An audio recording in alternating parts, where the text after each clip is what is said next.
Hello, hello, je suis Véronique Hubert, votre formatrice et conseillère en entreprise préférée, spécialiste de l'animal de compagnie, notamment en chien et en chat, et d'ailleurs connue dans le milieu comme Tata Véro. Aujourd'hui, le sujet sera celui de la rétention de documents. Alors déjà, ça veut dire quoi? Eh bien, c'est le simple fait de retenir des documents qui auraient dû être joints lors de la cession d'un chien ou d'un chat, qu'ils soient vendus, donnés, échangés, que ce soit pour une saillie ou un placement en conditions ou autres.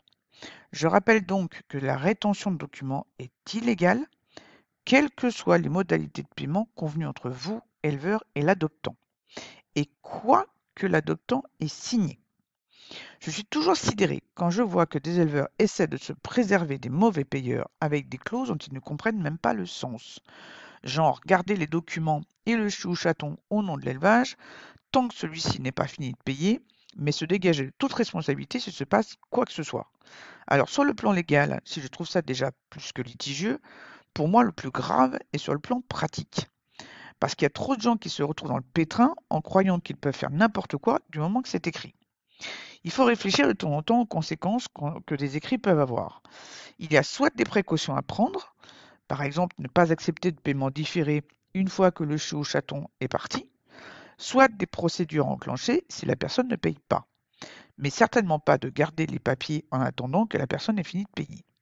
Dans ce cas, vous gardez le chiot ou le chaton jusqu'à ce qu'il soit fini de payer, si vous craignez vraiment quelque chose de ce côté-là. Il ne faut pas oublier qu'il y a transfert de responsabilité dès qu'il y a vente ou cession gratuite, et encore une fois, on est sur du vivant, pas sur une machine à laver. Imaginons que le chiot ou chaton meurt pour X raisons pendant qu'il est en cours de paiement. Vous en êtes donc officiellement et selon vous toujours propriétaire, puisque vous avez inscrit cette fameuse clause de réserve de propriété. Alors vous faites quoi?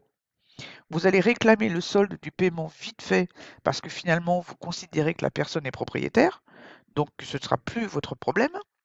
Ou alors vous allez la poursuivre pour vous payer tous les frais et le préjudice moral parce que finalement vous considérez que vous êtes toujours le propriétaire et que finalement en tant que détenteur, la personne était responsable. Pas clair, hein? Sans oublier qu'avec la preuve de changement de propriété, donc l'acte de cession que vous êtes obligé de fournir le jour du départ de l'animal, l'autre personne sera en droit de demander un duplicata de document que vous utilisez comme moyen de pression. En d'autres termes, votre attitude n'a aucun intérêt et peut même vous porter préjudice en cas de litige. Enfin, moi, ça ne me viendrait même pas à l'esprit de faire un truc pareil en tant qu'éleveur. Soit le chiot ou chaton est soldé avant de partir, soit il ne part pas, soit j'ai confiance et je ne mets pas une clause pareille. En clair, faut arrêter de prendre les propriétaires pour des gens bombeurs. Bon, espérons que ces petits conseils vous auront aidé à y voir plus clair. Je vous retrouve dans une prochaine vidéo et je vous dis à très bientôt.